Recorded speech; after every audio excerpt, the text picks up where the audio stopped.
같은 자리에 자면서 서로 다른 꿈을 꾼다라고 하는 한자성어가 동상이몽입니다. 같이 있고 같이 행동을 하면서도 그 마음에는 서로 다른 생각, 다른 뜻을 품고 있다는 거예요.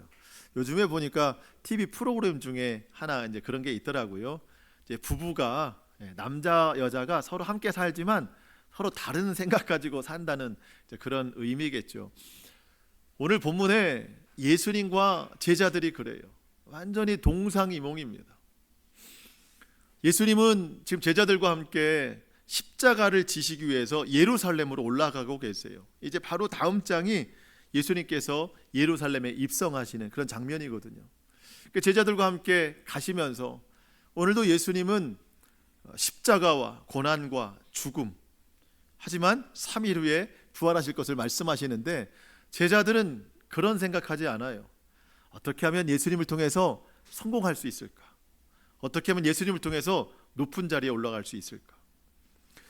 예수님은 모든 죄인들을 구원하시는 온 세상의 메시아로 오셨는데 제자들은 이 땅을 구원할 독립을 위한 위대한 왕 정도로만 알고 있고, 예수님 왕이 되시면 그 밑에 통치자가 필요하기 때문에 자신들을 거기 좀 써달라고 하는 그런 꿈을 꾸고 있는 거예요. 여러분, 사람들 간의 동상이몽은 서로 생각을 나누고 조율해서 그래도 한 뜻을 맞춰가는 게 맞잖아요. 하지만 예수님과 제자들의 동상이몽은 사실 이게 조율할 게 없어요. 그러니까 일방적으로 예수님 뜻에 맞추는 게 맞습니다. 그게 옳거든요. 그래야 구원이 있고 그래야 믿음의 길을 바르게 갈 수 있는 겁니다. 어느 때나 그렇지만 오늘 저는 그런 생각이 더 들어요. 오늘 성경에 나오는 이 제자들의 모습을 보면서 우리의 모습을 좀 발견했으면 좋겠다.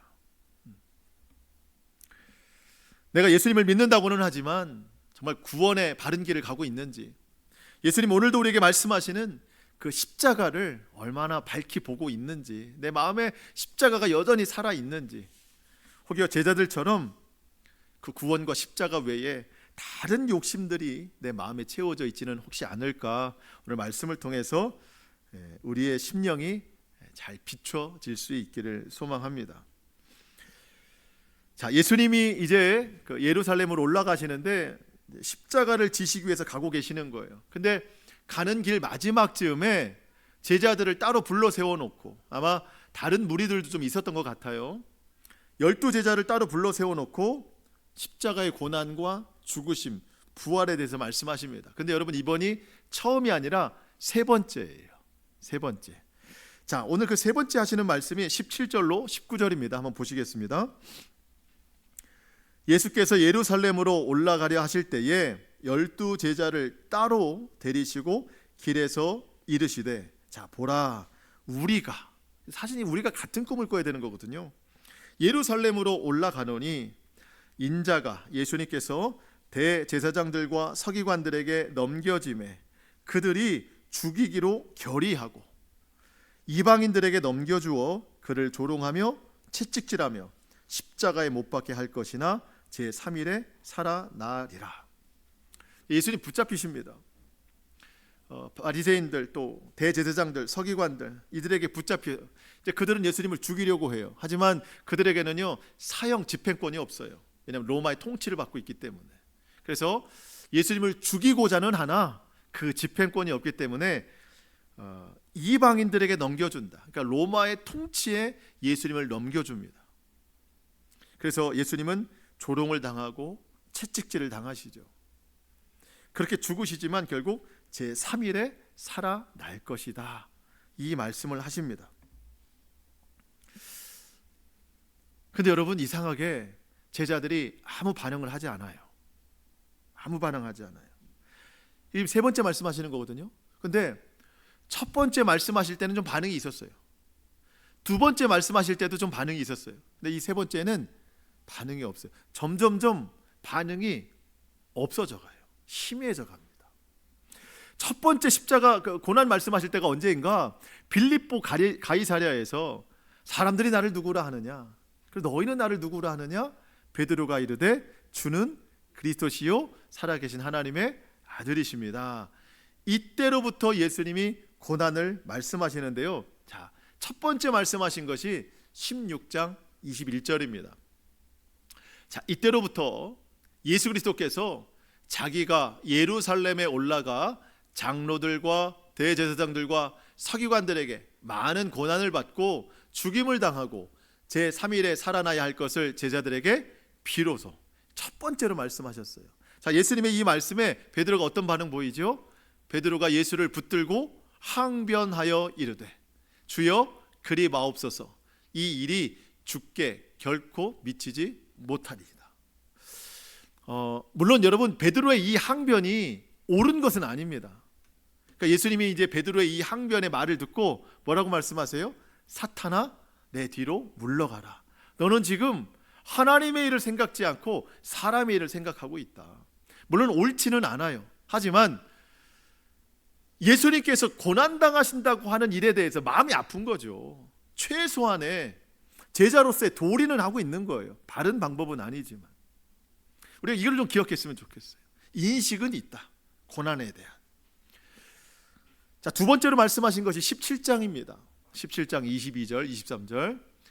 갈릴리에 모일 때에 예수께서 제자들에게 이르시되 인자가 장차 사람들의 손에 넘겨져 죽임을 당하고 제3일에 살아나리라 하시니 제자들이 어때요? 매우 근심합니다. 아까는 베드로가 막 강력하게 항변했죠. 아마 제자들이 같은 마음이었을 거예요. 이번에는 제자들이 근심합니다. 물론 이 근심도 성숙된 근심은 아니에요. 예수님이 고난당하신 것에 대한 마음 아픔보다 예수님이 이제 와서 죽으신다고 말씀하시면 어떻게 합니까? 우리가 모든 것을 다 버려두고 예수님을 따랐는데 그러면 이제 우리는 고아처럼 버려지는 것 아닙니까?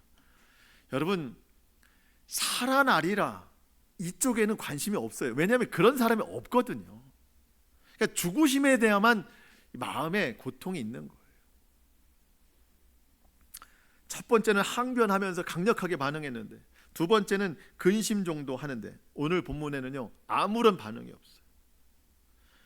오늘 이 첫 번째 두 번째보다 더 구체적으로 말씀하셨거든요. 그럼에도 제자들은 아무 반응이 없습니다. 누가복음에서 오늘 이 마태복음의 말씀을 좀 더 뒷받침해 주는 말씀이 있는데요. 한번 보시면 예수님이 이 십자가 말씀을 하시고 난 다음에 바로 다음 구절이 저렇게 기록됐어요. 누가복음 18장 34절.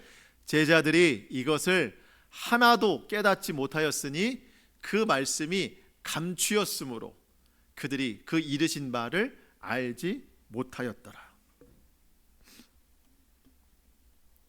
제자들이 하나도 깨닫지 못해, 아니 감추어졌어요.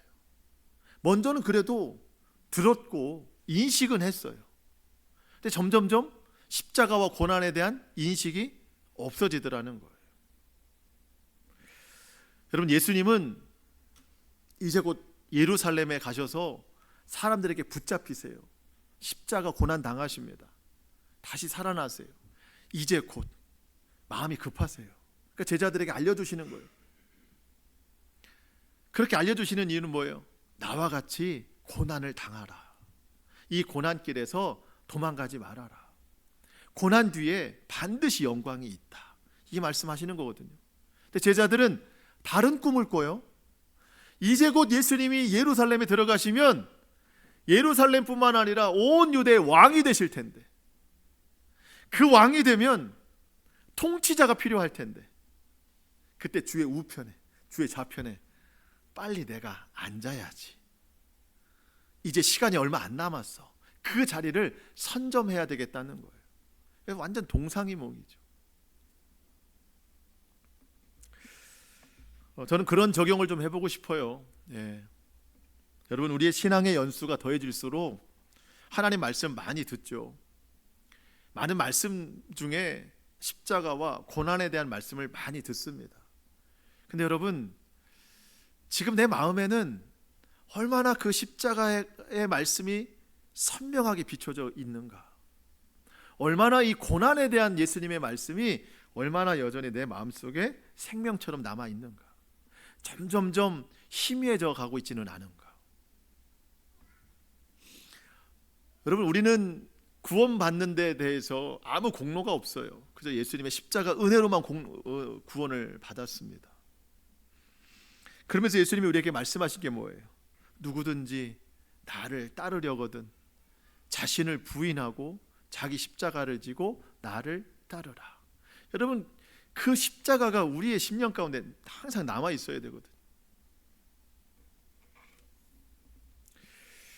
그런데 갈수록 오늘 예수님이 세 번째 말씀하시는데 점점점 반응이 없어지고 이 세 번째는 완전히 사라졌듯이 우리도 십자가와 이 고난에 대해서 생명빛을 잃어가는 것 아닌가.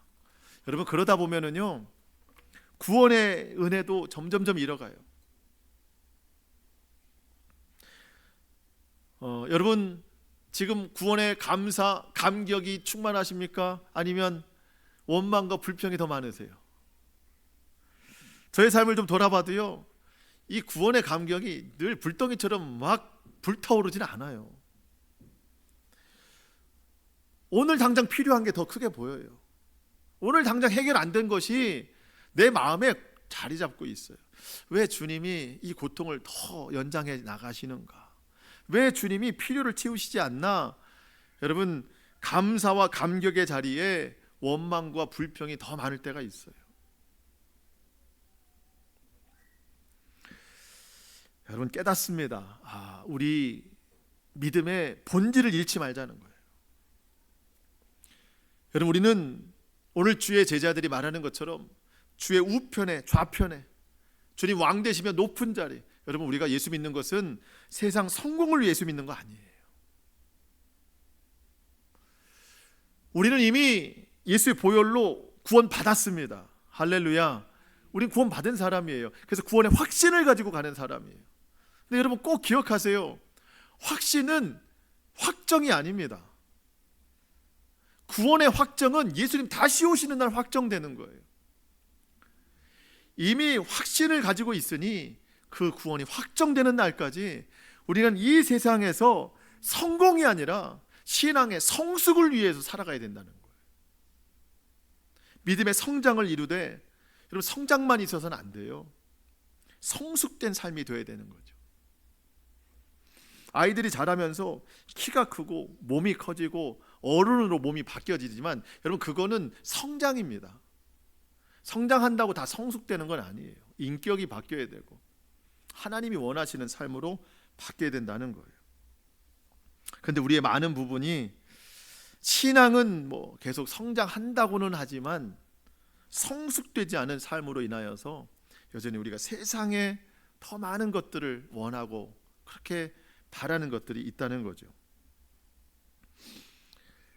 여러분, 십자가의 말씀, 고난에 대한 말씀, 주님 따르자고 하는 말씀, 섬김에 대한 말씀, 인내와 용서에 대한 말씀은 여러분 잘 들리지 않고 번영이나 축복이나 성공, 그런 것에만 내 믿음이 맞춰져 있다면 그것은 본질에서 벗어난 믿음이요, 성경에서는 그를 가장 불쌍한 사람이라 말씀하십니다.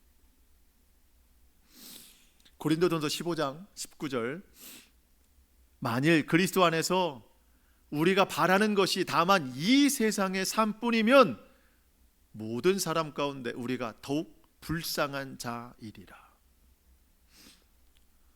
여러분, 예수님 믿고 불쌍한 사람 많아요.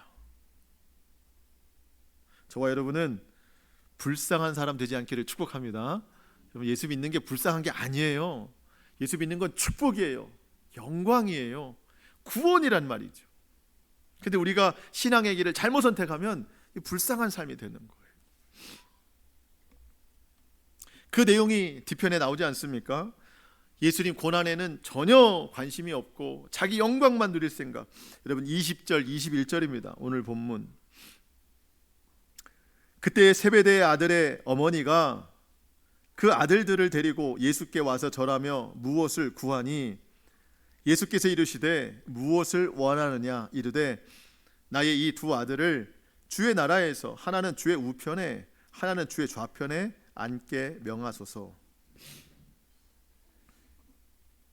좀 복잡하게 설명된 게 뭐냐면, 세베대의 아들의 어머니, 그럼 세베대의 부인이에요. 그렇게 설명해도 되는데 한참 왔다 갔다 했어요. 세베대의 아들은 누구예요? 야고보와 요한입니다.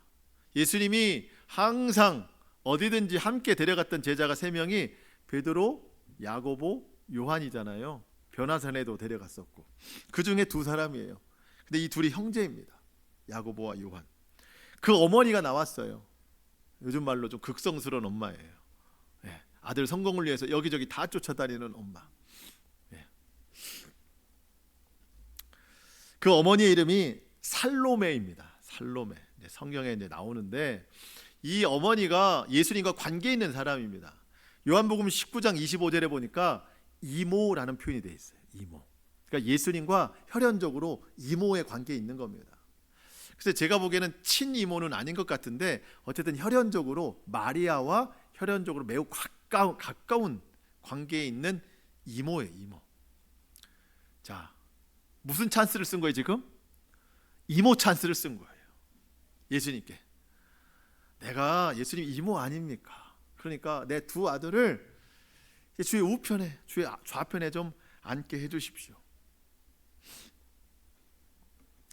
물론 좀 관계적으로는 다른 사람들보다는 좀 유리할 수 있어요. 이모라고 하니까. 그런데 여러분, 지금 그가 구하고 있는 것이 잘못된 것이다 라고 하는 것은 다른 제자들과 다르지 않다는 거예요. 그러니까 무지함에서 오는 지금 부탁이라는 거예요. 왜냐하면 지금 예수님은요 세상 왕이 되실 분이 아니거든요. 그러니까 무슨 국무총리나 무슨 장관의 자리가 필요한 그런 예수님의 미래가 아니라는 거예요. 그런데 지금 이 살로메는 또 그 두 아들은 이스라엘의 실제적 왕이 될 거라고 생각해서 이런 부탁하는 거거든요. 다른 제자들은 어때요? 분을 내고 있어요. 왜? 선점한다는 거죠. 지금 어머니를 앞세워서 자기들도 그 욕심이 있는데 그 분을 낸다. 그때 예수님께서요 살로메와 대화를 잇지 아니하시고 야고보와 요한에게 대화를 이어가십니다. 22절 예수께서 대답하여 이르시되 너희는 너희가 구하는 것을 알지 못하는도다. 지금 잘못 생각하고 있다는 거죠. 내가 마시려는 잔을 너희가 마실 수 있느냐? 그들이 말하되 할 수 있나이다. 이르시되 너희가 과연 내 잔을 마시려니와 내 우편에 앉는 것은 좌우편에 앉는 것은 내가 주는 것이 아니라 내 아버지께서 누구를 위하여 예비하셨든지 그들이 얻을 것이다. 여러분 예수님이 마시려는 잔을 너희가 마실 수 있느냐 할 수 있나이다. 여러분 이 잔은 고난의 잔이에요. 십자가의 잔입니다. 근데 왜 제자들은 할 수 있다고 했죠? 무슨 그 왕이 됐을 때 축배의 잔인 줄 알았어요. 축배의 잔. 고난의 잔인 것을 모르고 대답했습니다. 예수님은 이 12 제자가 예수님 고난의 길에 함께 하기를 원했어요. 여러분 그 예수님이 붙잡히실 때 12 제자 중에 한 제자만 남고 다 도망갔어요. 그 남은 제자가 누구예요? 가룟 유다. 왜 남았어요? 예수님 붙잡으러 왔거든요. 그러니까 결국 뭐예요? 한 사람도 남지 않았어요. 이 고난의 잔을 마시는 자리에는 한 사람도 남지 않았다는 겁니다.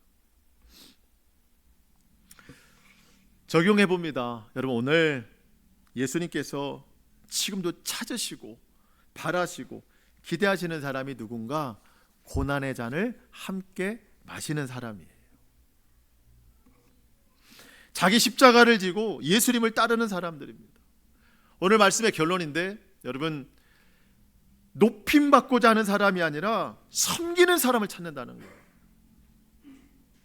겸손한 자를 찾는다는 거예요. 여러분 이 세상 살아가는 이 땅의 본성은요 다 높임받으려고 해요. 다 최고가 되려고 하고 으뜸이 되려고 합니다. 근데 여러분 예수님을 믿는 사람들은 하나님 나라의 성품을 따라 살아가는 사람들은요 절제하고 하나님이 우리에게 말씀하시는 그 섬김의 삶을 살아가는 거예요. 여기서 훈련하는 겁니다. 여러분 여기서 세상의 때를 다 벗는 거예요. 하나님이 이스라엘 백성들 출애굽해서 40년 광야 동안 여러분 그 애굽의 종로로 타던 그 습관을 버리게 하시려고 했던 거예요. 여러분 우리가 나중에 하나님 나라 들어갈 때 갑자기 뭐 바뀌는 거 아닙니다. 하나님 나라에 합당한 성품을 여기서부터 훈련해 나가는 거예요. 그래서 매일매일 달라져야 되는 겁니다.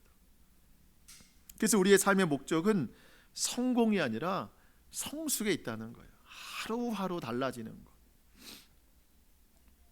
제자들은 무슨 뜻인지도 모르고 할 수 있나이다. 여러분 그랬더니 예수님이요, 그래 너희도 아마 그 잔을 마시게는 될 거야. 모르고 대답했지만 어쨌든 고난의 잔을 마실 거야. 여러분 예수님의 12제자 중에서 가장 먼저 순교한 사람이 야고보예요. 야고보. 사도행전에 보면 헤롯 왕에게 칼을 맞아서 죽었다 나와요. 그리고 요한도 물론 뭐 그런 순교는 안 했지만 제자들 중에 제일 오래 살긴 했지만 요한계시록 1장에 보면 반모섬이라는 곳에 유배돼서 그 노년에 가장 육체적으로는 어려운 삶을 삽니다. 물론 영적으로는 계시록을 보는 밝히 보는 눈이 있었지만 육체적으로는 굉장히 사실은 뭐 고난의 잔을 마신 것이죠. 여러분 우리가 그 고난의 잔을 모르고 마실까요? 알고 마실까요? 저는 알고 마시는 게 나을 것 같아요. 오늘 주님이 우리에게 말씀하실 때 주님 그 고난의 잔 기꺼이 내가 마시겠습니다. 주님 고난에 동참하겠습니다. 24절에 보니까 10명의 제자가 막 분이 여겼다, 화를 냈다 하죠. 왜? 모두가 세상 성공만 바라고 있거든요. 지금도 예수님 십자가에는 전혀 관심이 없어요. 이에 대해서 예수님은 제자들에게 말씀하시는데 세상과 똑같은 기준으로 살면 안 된다는 겁니다. 오늘 우리에게 동일하게 하시는 말씀이에요. 자, 25절 봅니다. 예수께서 제자들을 불러다가 이르시되 이방인의 집권자들이 그들을 임의로 주관하고 그 고관들이 그들에게 권세를 부리는 줄을 너희가 알거니와. 자, 이 뜻을 설명해 드리면 여러분 지금 제자들이나 또 이스라엘 백성들이나 현재 당하는 고통이 뭐예요? 로마의 권세로부터 압제를 당하고 있는 거잖아요. 그래서 지금 예수님을 통해서 독립을 원하고 있는 거잖아요. 그러니까 로마의 권세, 그 통치, 그것 때문에 고통당하고 있는데 왜 너희는 그러한 통치 체계를 너희도 지금 원하고 있느냐? 너희가 지금 주의 우편에 좌편에 앉게 해달라고 하는 것은 너희도 그 통치자가 되겠다는 거 아니냐, 이 뜻이에요. 세상은 그럴지 몰라도 너희는 그러면 안 된다. 여러분 26절, 너희 중에는 그렇지 않아야 된다. 여러분 최소한 그리스도인은 이 세상 기준을 따라 살면 안 된다는 거예요. 이 세상이 다 높임받고자 할 때 그리스도인들도 덩달아서 더 높아지고자 하면 안 된다는 거죠. 그래서 여러분 26절 다시 한번, 너희 중에는 그렇지 않아야 하나니 너희 중에 누구든지 크고자 하는 자는 너희를 섬기는 자가 되고 너희 중에 누구든지 으뜸이 되고자 하는 자는 너희의 종이 되어야 하리라. 여러분 세상 기준에서 크고자 하는 자는 뭐예요? 어떻게 살아요? 뭐 죽어라고 노력을 하겠죠. 아니면 크고자 하는 자는 어떤 세상 말로 줄을 선다고 그러죠. 어디 밑에 들어가서 거기서 키워져서 막 높임받고 으뜸이 되고자 하는 그런 노력들 많이 한다는 거죠. 그게 세상 노력입니다. 기준이에요. 근데 예수님 믿는 사람들은요, 크고자 하는 사람은 섬기는 자가 되래요. 누구든지 으뜸이 되고자 하는 자, 앞선 자, 그런 사람 되고자 하면 종이 되래요. 세상 기준과 달라야 된다는 겁니다. 여러분 갈수록 악한 세대에서 누가 섬기려 하나요? 누가 이 종의 위치에 있으려고 하나요? 다 높임 받으려고 하고 다 섬김 받으려고 하고 다 왕이 되려고 하죠. 여러분, 그런데 그리스도인들마저 이 세상과 똑같으면 세상은 절대 변하지 않습니다. 세상과 다른 존재가 이 세상에 있어야 그 다름으로 인하여 변화되죠. 나도 어디 가서 똑같이 높임 받으려고 하고, 나도 어디 가서 왕이 되려고 하고, 나를 섬기시오, 나를 위하시오, 항상 그러면 여러분이 머무는 공동체, 여러분이 관계에 있는 모든 곳은 절대 변하지 않습니다. 바라기는 저와 여러분이 오늘 말씀대로 섬기는 자, 겸손한 자, 온유한 성품으로 예수 그리스도를 따르는 자 될 수 있기를 축복합니다. 절대 기준이 세상에 있지 않아요. 오직 하나님께 기준이 있습니다. 여러분, 우리가 구원받았는데 그 구원의 기준이 만약 세상에 있다고 생각해 보세요. 으뜸인 자가 구원받고 높임 받는 자가 구원받고 세상에서 제일 섬김 받는 자가 구원받는다? 그러면 저는 구원 못 받아요. 그런 사람이 아니거든요. 이제 제가 구원받은 것은 오직 주님의 은혜로 구원받았어요. 그 기준으로 우리가 살아야 되는 거예요. 그래서 우리는 누구를 만나든지 사랑하고 용서하고 섬기고 낮아지고 겸손과 온유의 성품으로 살아야 됩니다. 왜? 주님이 날 위해 그렇게 하셨기 때문에. 우리 마지막 28절은 같이 읽겠습니다. 28절입니다. 시작. 인자가 온 것은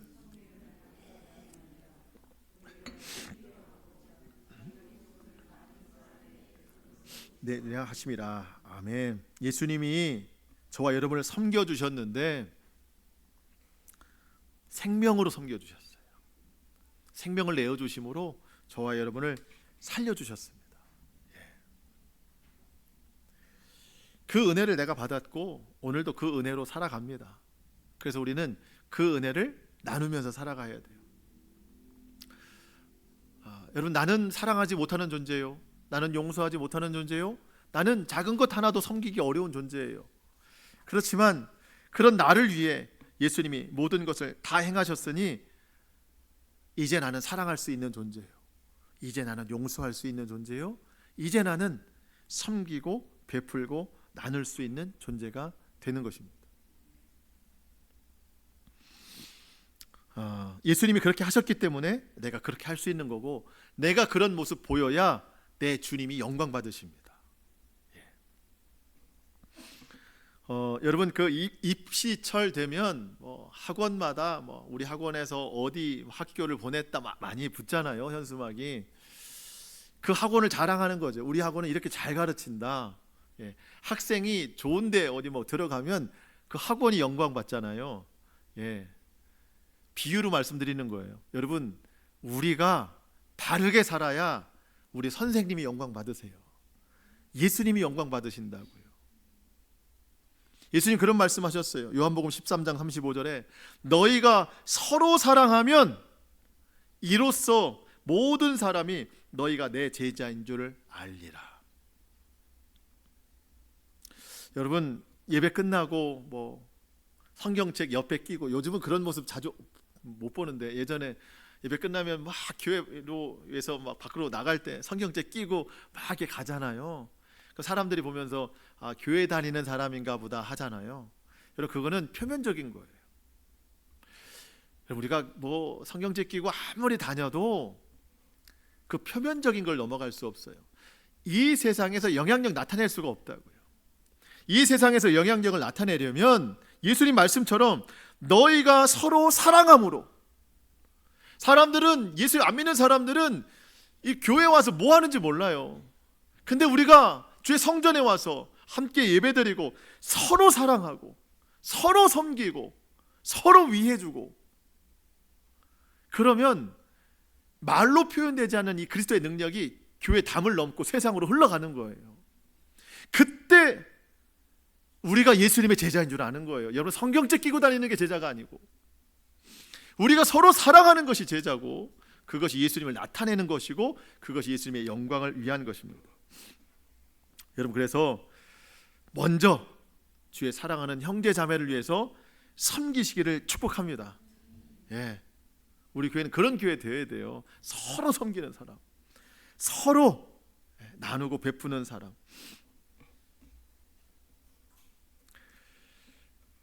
말씀을 마치겠습니다. 여러분, 우리가 살아가는 이 세상은요, 섬김받고 높임받고 그런 누리는 곳이 아닙니다. 여기는 광야예요. 훈련하는 곳이에요. 하나님 나라 성품에 합당하도록 깎여지고 낮아지고 다듬어지는 곳이에요. 성화되어 가는 곳입니다. 우리의 삶 자체는 다 하나님께 맡겨드리세요. 내가 할 수 있는 노력은 삶의 고민이 아니라, 물론 뭐 생각은 해야 되겠지만 거기에 너무 빠지면 십자가를 다 잊어버려요. 우리의 삶은 주님 앞에 기도로 다 맡겨드리고, 그러면 주님이 저는 선하고 아름답게 우리의 삶을 채우실 거라고 믿습니다. 이제 우리가 노력할 것은 단련하는 거예요. 변화되는 거예요. 성숙된 삶으로 나아가는 겁니다. 예수님과 같은 그런 꿈을 꾸면서 살아가는 겁니다. 절대 예수님과 우리가 동상이몽 되지 않도록, 같은 꿈을 꾸면서 살아가도록, 그렇게 주님 안에서 변화되는 저와 여러분 될 수 있기를 축복합니다.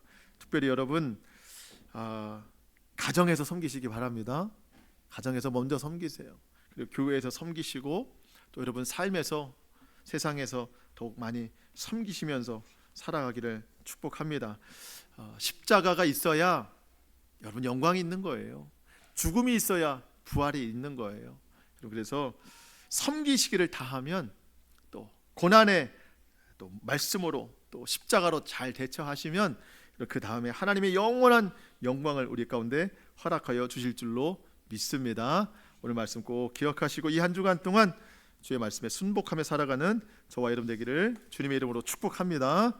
아멘. 우리 기도하시겠습니다.